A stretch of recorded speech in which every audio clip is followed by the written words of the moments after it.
મકર સંક્રાંતિના પવિત્ર પર્વ પર દાનનું વિશેષ મહત્વ રહેલું છે. શાસ્ત્રો મુજબ આ દિવસે કરવામાં આવેલું દાન અક્ષય પુણ્ય આપે છે. તમારી રાશિ મુજબ નીચે મુજબની વસ્તુઓનું દાન કરવાથી વિશેષ લાભ મળી શકે છે. મેષ રાશિ એરીઝ. અક્ષરો અ, લ, ઈ. રાશિનો સ્વામી. આ રાશિનો સ્વામી મંગળ છે. દાન ગોળ, મસૂરની દાળ, લાલ વસ્ત્ર, તાંબાના વાસણ અથવા તલ ગોળના લાડુ. લાભ સ્વાસ્થ્ય સુધરે અને ઊર્જા વધે. ટ્રાન્સક્રિપ્શન ગુજરાતી. વૃષભ બ, વ, ઉ. આ રાશિનો સ્વામી શુક્ર છે. દાન ચોખા, ખાંડ, સાકર, સફેદ વસ્ત્ર, સફેદ તલ અથવા સફેદ ઊન. લાભ સુખ સમૃદ્ધિમાં વધારો થાય. મિથુન ક, છ, ઘ.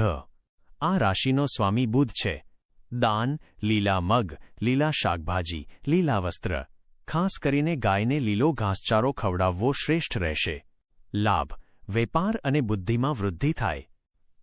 શું કર્ક ડ, હ.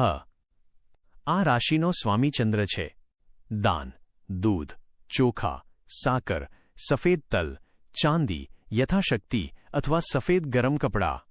લાભ માનસિક શાંતિ મળે. સિંહ મ, ટ. આ રાશિનો સ્વામી સૂર્ય છે.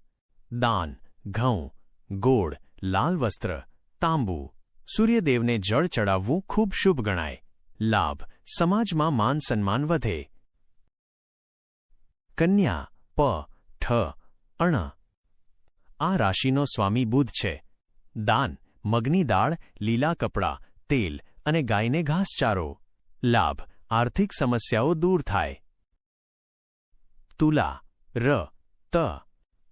આ રાશિનો સ્વામી શુક્ર છે.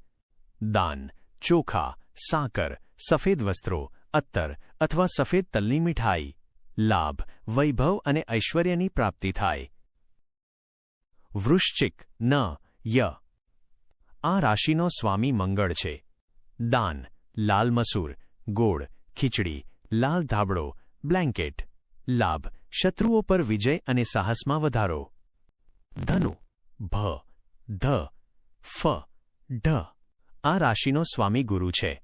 દાન ચણાની દાળ, હળદર, કેસર, પીળા વસ્ત્રો, ધાર્મિક પુસ્તકો. લાભ ભાગ્યોદય થાય અને ગુરુની કૃપા રહે. મકર ખ, જ. આ રાશિનો સ્વામી શનિ છે અને સૂર્ય આ જ રાશિમાં પ્રવેશ્ય છે. દાન કાળા તલ, તેલ, લોખંડ, કાળા ધાબળા, ગોળ. લાભ શનિની સાડાસાતી કે પનોતીમાં રાહત મળે. કુંભ ગ, સ, શ, શ. આ રાશિનો સ્વામી પણ શનિ છે. દાન કાળા અડદ, કાળા તલ, ગરીબોને ભોજન, ખીચડી. લાભ નોકરી વ્યવસાયમાં આવતી અડચણો દૂર થાય. મીન દ, ચ, ઝ, થ. આ રાશિનો સ્વામી ગુરુ છે. દાન ચણાની દાળ, પીળા ચોખા, હળદર, પીળા વસ્ત્રો, કેળા. લાભ આર્થિક સ્થિતિ મજબૂત બને. સામાન્ય નિયમ. જો તમને તમારી રાશિ ખબર ન હોય તો મકર સંક્રાંતિ પર કાળા તલ, ગોળ અને ખીચડી, ચોખા મગ, અડદની દાળ મિશ્રણનું દાન સર્વશ્રેષ્ઠ માનવામાં આવે છે. આ દિવસે ગરીબોને ગરમ ભોજન કરાવવું એ સૌથી મોટું પુણ્ય છે.